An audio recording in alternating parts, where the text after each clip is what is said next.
Dosis de ciencia. Hoy, Caballeros por el Mar.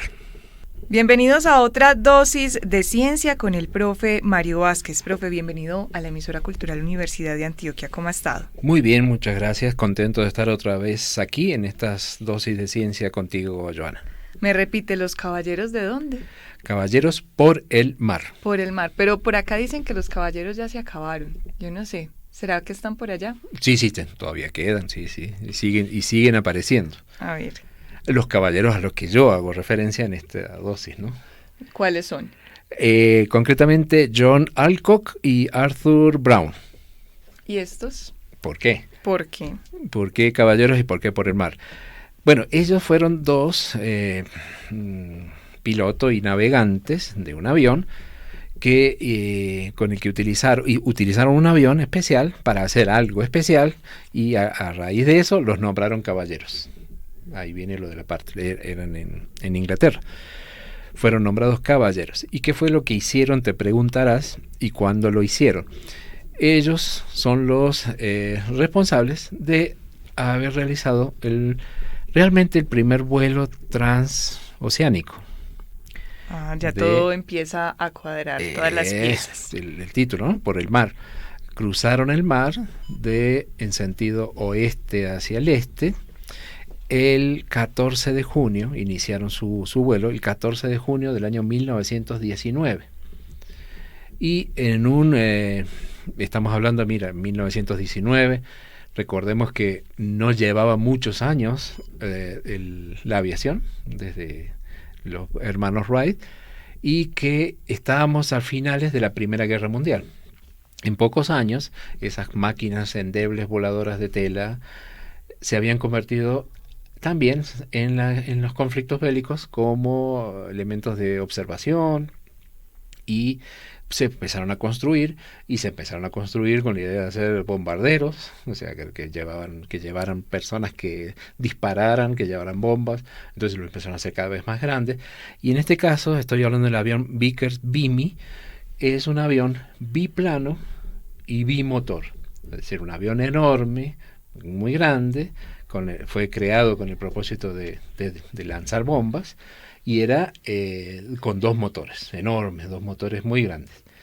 Este avión finalmente no fue muy utilizado, prácticamente no fue utilizado en la guerra, pero quedaron muchos de ellos construidos, que años más tarde dieron lugar a unas versiones en las que se llevaban pasajeros, sería como los antecedentes de los aviones comerciales. Pero en ese momento fue pensado como un bombardero. Y estos dos señores lo que hicieron fue plantearse hacer el cruce del océano, como digo, en el sentido oeste a este, y lo consiguen en esa época, 14 de junio de 1919. ¿Por qué la gente hacía esas cosas, intentar cruzar el océano en esas máquinas endebles? Porque eran aventureros, pero sobre todo porque había un premio. ¿Cuál era? Dinero, 10.000 libras ofrecidos por el Daily Mail. Se acostumbraba a muchas cosas. El que haga tal récord, el diario, el periódico le da dinero. Entonces participaban en ese tipo de retos. Ellos lo hacen y el vuelo duró 16 horas y 12 minutos. Y, como digo, fue con éxito. Lo nombran, para que veas el título, Caballeros Comendadores de la muy excelente Orden del Imperio Británico. Eso suena muy importante. Eso fue lo que nos nombraron. Ellos hacen entonces el vuelo entre el este de Canadá y aterrizan, una forma de decir, como ya te lo voy a explicar, habiendo recorrido 3.041 kilómetros. Ahora, ¿qué te puede llamar la atención o qué les podría llamar la atención a nuestros amigos oyentes? Estoy hablando del primer vuelo transoceánico. Uh-huh. Pero resulta que nosotros, en otra dosis, hemos hablado de un personaje al que todos asociamos con el primer vuelo en solitario que cruzó el océano. ¿Nos recuerda el nombre? Charles Lindbergh. Charles Lindbergh. ¿Te acuerdas que sí, él lo hizo en el Espíritu de San Luis? Él lo hizo más tarde, o sea, él lo hizo en el año 8 años más tarde, 1927. Y a mí me generó curiosidad porque siempre asociamos que él fue el primero. Y se supone que y ellos dos lo hicieron antes. Entonces ahí es cuando uno empieza a acomodar los récords y dice, sí, Ellos lo hicieron, pero Charles lo hizo entre dos ciudades grandes. Ellos no lo habían hecho entre dos ciudades grandes. Y además, ellos salieron, si te imaginas el globo terráqueo, desde la Norteamérica, al norte, y en una isla que está hacia el este de Norteamérica, y cruzan por allá arriba hasta Irlanda, que en la distancia son 3.000 kilómetros. En cambio, Charles Lindbergh lo hace entre New York y París. ¿Todo el mundo se enteró? Todo el mundo se enteró, pero además son 5.800 kilómetros. Es casi el doble. Claro.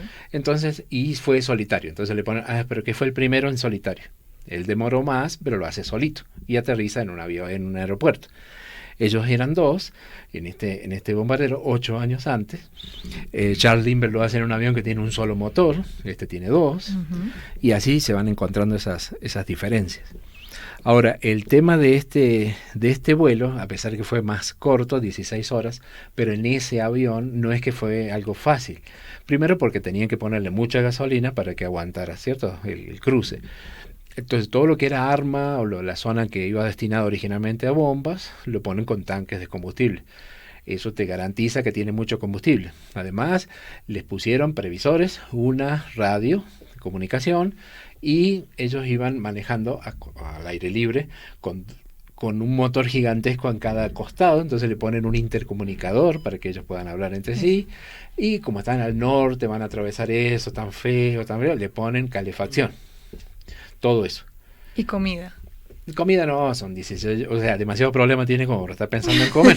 ¿Quién sabe si les dará tiempo incluso? Sí, no, porque en todo caso, eso que parecía tan bueno, ¿qué provoca? Que primero, cuando despegan, casi se chocan todos los árboles que había por ahí cerca porque estaban muy pesados, y a duras penas consiguieron despegar. Ese fue el primer gran hito. Con la radio mandan un mensaje que iba todo bien, y fue el único mensaje que pudieron transmitir porque se dañó la radio, se dañó la calefacción, y en el viaje se enfrentaron con niebla, con nieve, o sea, las condiciones eran tremendamente malas, no veían nada. Uno de ellos era navegante, se empezaron a congelar los motores, tenían que apagar un motor y a tratar de arrancarlo nuevamente. O sea, en realidad fueron 16 horas no fáciles para hacer ese cruce. Incluso en algunas partes, estas cosas que te gustaría imaginártelo, si vas volando, ellos iban a unos 1.200 metros volando y de golpe pierden el control del avión y el avión cae haciendo espiral hasta 20 metros sobre el mar. O sea, de 1.000 a 20 metros se cae el avión y lograron recuperarlo allá cerquita del mar. Eso fueron las 16 horas en esas condiciones que volaron. Y para terminar el viaje, accidentado de alguna forma, el alivio de ellos cuando observan un campo verde que ya era Irlanda, era su destino. Lo que debe sentir uno cuando después de todo eso observa es que ahí está ese campo verde. Ve tierra, al fin. Ves tierra y todo verde, bien bonito, donde vas a aterrizar, todos felices, y no era un campo, sino que era un pantano verde. Entonces, quedan... Ay, ¿qué hacemos? ¿Qué hacemos? Se dan cuenta cuando el avión se entierra y quedan con la trompa en el pantano, pero bueno, ellos quedaron ilesos, pues, después fueron homenajeados. Pudieron contar la historia. Pudieron contar la historia y, como digo, terminaron siendo nombrados caballeros. Caballeros por el mar, por haber unido el mar. Luego participaron, esto que yo te contaba, que era por un premio, era algo acostumbrado en aquellas épocas. El avión como mostró ser resistente, podía hacer esos viajes largos. Hubo otro similar, que también lo gana un avión de estos, un Vimy, y era unir Gran Bretaña con Australia. Pero imagínate la distancia, Gran Bretaña con Australia, eso queda muy muy lejos, y de nuevamente había un premio para el que lo hiciera, que hiciera el viaje y que demorara menos de 30 días, no de 30 horas, menos de un mes, o sea, unir Gran Bretaña con Australia por avión, pero que no dure más de 30 días y que se hiciera antes de finales de 1919. Eso, ¿cómo se hace para hacer eso? Probando. Van viajando, no se puede viajar directamente en esa época de Gran Bretaña a Australia, entonces van haciendo viajes cortitos, pequeños viajes, y eso implica que durante todo el camino se tiene que prever a dónde van a parar para poner combustible, para poner combustible, alimentos, todo lo que necesitaban, repuestos. Entonces iban haciendo escalas y salen el 12 de noviembre y llegan el 10 de diciembre, o sea que ganaron el premio. Y después hubo otro intento de llegar desde Gran Bretaña hasta Sudáfrica, pero ese ahí no funcionó. Pero el avión mostraba tener condiciones para hacer estos viajes largos. Y posteriormente ese avión, que en ese momento solamente llevaba a esas personas sentaditas allá arriba a la intemperie, lo modifican un poquito. Hay una foto bonita donde le amplían el fuselaje y permite llevar 10 pasajeros cómodamente sentados, o sea, cómodamente entre comillas, pero los pilotos no querían ir dentro, los pilotos siempre querían ir afuera. En esa época los pilotos se resistían a imaginarse que uno pudiera ir sentado dentro del avión manejándolo. Ellos necesitaban tener el aire libre. Ellos pensaban que si iban por dentro no iban a tener buena visibilidad y sobre todo les faltaba el aire. Y en esa época se entendía, porque ellos toda la vida habían volado así, al aire libre. A medida que fueron aumentando las velocidades, llegamos a los aviones que viajamos hoy, a ningún piloto se le ocurriría ir sentado del lado de afuera. Ni asomar la cabeza. Ni asomar la cabeza. Para los que nos escuchan, pueden buscar este avión que transmite mucha seguridad para montarse en él, Vickers Vimy, con V, para que así sepan un poco y se hagan la imagen de lo que hoy nos cuenta el profe Mario Vázquez. Psst, psst, atiende, aprende y sorprende. Aquí va el dato curioso. Como dato curioso relacionado con esta dosis, pensemos en el título, había hablado de caballeros y había hablado del mar. Entonces, por el lado de los caballeros estaba tentado en buscar un poco de información, y los de caballeros me iba a llevar a las armaduras y cómo es el proceso, de dónde viene esto de ser nombrado caballero, tal. Pero por el otro lado, por el lado del mar, también había cosas curiosas para comentar. Entonces, en este caso, te voy a comentar unas historias que tienen que ver incluso con algo que posteriormente, bueno, se puede hacer como investigación. Lo hemos hecho aquí en la Universidad de Antioquia también. O sea, no se decidió, sino que nos trajo un poquito de todo. No, me decidí por el mar. Otro día hablamos de los caballerosos amigos. En el caso del mar, algo que es curioso y es para analizar es, imagínate los barcos primeros, pensemos en Cristóbal Colón. Los barcos eran de madera, lo común de madera. Era lógico imaginar que si la madera flota, un barco de madera, había que hacerlo de madera. Ahora, en esos viajes, ¿qué era lo peor que le podía pasar al barco? O sea, ¿qué condiciones ambientales, digamos, podían dañarte el casco de madera? Estás en mar. La lluvia o alguna filtración, ¿qué más? Lo más dañino, lo que podía ser catastrófico, era un pequeño insecto, un pequeño animalejo, que se lo tiene forma de gusano, se le dice que es gusano, aunque no es un molusco en realidad, es el Teredo navalis. Ah, bueno, ese es palmar. El mar. Exacto. Yo estaba pensando en uno que tenemos acá, que es muy común en pariente, nuestras casas. Es pariente. Primo hermano. Es primo hermano, pero él está en ambientes marinos, viene de navalis. Uh-huh. Y es una especie que, inclusive, bueno, leía por ahí que no queda claro cómo es que se las ingenia para lo que uno dice comer la madera. Y comen la madera, porque básicamente la madera, pensemos, son estructuras como la lignina, la celulosa, que son difíciles, son estructuras muy químicas, imagínate una molécula con muchos átomos, una muy grande, y cuando son así muy grandes es muy difícil de cortarlas. Por eso nosotros no podemos comer, por ejemplo, papel. No nos alimentamos porque no tenemos las condiciones, no tenemos las enzimas suficientes que puedan degradar esos enlaces químicos. Pero este animalito se las ingenia y parece que por detrás, o con tal de conseguir madera, hace lo que sea, y claro, provocaba daños. Parece ser, incluso leímos por ahí, que en el cuarto viaje de Cristóbal Colón, o sea que se le estaba hundiendo el barco por las filtraciones, porque no daban abasto de sacar el agua que filtraba culpa de estos bichitos. Entonces, para esas épocas, todas las armadas, todas las fuerzas marinas conocían esta situación. y desde mucho antes también. Entonces siempre se pensaba, bueno, cómo combatir esos bichitos, qué hacer, qué productos ponerle a la madera para protegerla en el agua. Y bueno, no era fácil. En algún momento se piensa que el cobre es un buen elemento para atacar a estos animalitos. Y entonces a alguien se le ocurrió, dijo, bueno, si el cobre es bueno para atacarlo, el barco es de madera, protejamos todo el barco, toda la parte que está sumergida, con láminas de cobre. Entonces lo hacemos metálico. Uh-huh. Y eso se hizo, por ejemplo, en el año 1761, en el HMS Alarm. ¿Y ese de quién era? Porque eso era intencional, para que uno dijera, ay, ¿por qué todos los barcos? Que yo he visto que muchos barcos le ponen antes HMS. ¿Y qué quiere decir HMS? Menos mal que me lo iba a preguntar. Entonces es His o Her Majesty Ship. O sea, es un navío de su majestad. No de su majestad, no de mi majestad. De la majestad. Sí, de su majestad. Sí, o sea, son todas las naves, los barcos de Inglaterra, todos dicen antes HMS, de ahí viene.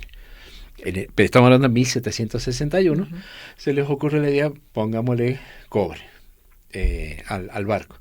Ahora, ¿cómo le pones cobre? Son unas láminas de cobre, las pones sobre la madera y las clavas. Uh-huh. Las clavaron con clavos de hierro, como los que nosotros conocemos, los clavaron las placas. Resulta que eso, cuando lo fueron a analizar, produjo efectos más catastróficos, más rápidos. Peor la cura que la enfermedad. En este caso, exactamente, fue peor la cura que la enfermedad, pero da lugar a algo que hoy en día, claro, nosotros sí lo comprendemos muy fácil, porque lo que estaban fabricando ahí, aunque no se conocía ni siquiera la palabra, porque estamos hablando de 1761, sí. Y recién en el año 1800, Alexander Volta presenta su pila, la pila voltaica. Lo que tenían ahí era una enorme, bonita pila, una pila en el barco. ¿Por qué? Porque tiene todas las condiciones adecuadas para tener una pila. Primero, el medio conductor, agua de mar, agua con mucha sal, conduce la electricidad. Y tenías cobre en contacto con hierro. Entonces lo que provocó es, para hacértelo de otra forma más fácil, si en esa época clavabas un clavo de hierro en la madera y lo ponías en el mar, se dañaría, se oxidaría, se formaría rumbre. Pero puesto aquí, en contacto con el cobre, la lámina de cobre, se oxidó mucho más rápido, porque justamente esa es la esencia de una pila. Un elemento se oxida, el hierro, un elemento se reduce, o sea, se queda como tal, el cobre, y en un medio que favorece este proceso. Entonces lo que tenían ahí era una gran... observaron, sorprendidos, es decir, se dañó rápidamente los clavos. Se habrán despegado las placas y todo lo demás. Pero esa observación, si bien estaba apuntando a atacar a don Teredo Navalis, para los del gremio de la electroquímica es algo muy importante. Es comprender por qué se daban esas reacciones espontáneas. Como digo, mucho más, faltaban todavía varios años para que Alexander Volta comprendiera bien cuál era el proceso, y a partir de ahí propone su gran descubrimiento, que es la pila, ¿no? La batería que conocemos actualmente, y donde se toma, para algunos, como el inicio del área de la electroquímica, que es donde nosotros hemos hecho alguna cosita. Por eso no hay que desestimar ningún proceso, errores o aciertos que se tienen en estos procesos científicos, porque cualquier información es valiosa para avanzar mucho. Incluso lo bonito es poder analizar a lo mejor algo que sucedió en el pasado, que no tenía explicación en su momento, a la luz de los conocimientos que se tienen, ahora sí se comprende. No hay nada misterioso. Es simplemente que hay que encontrar dónde está la ciencia. Así es. Y usted nos trae aquí nuestra dosis de ciencia para comprender todos estos fenómenos y conocer estas historias. Profe Mario Vázquez, mil gracias por estar acá. Muchas gracias a ti.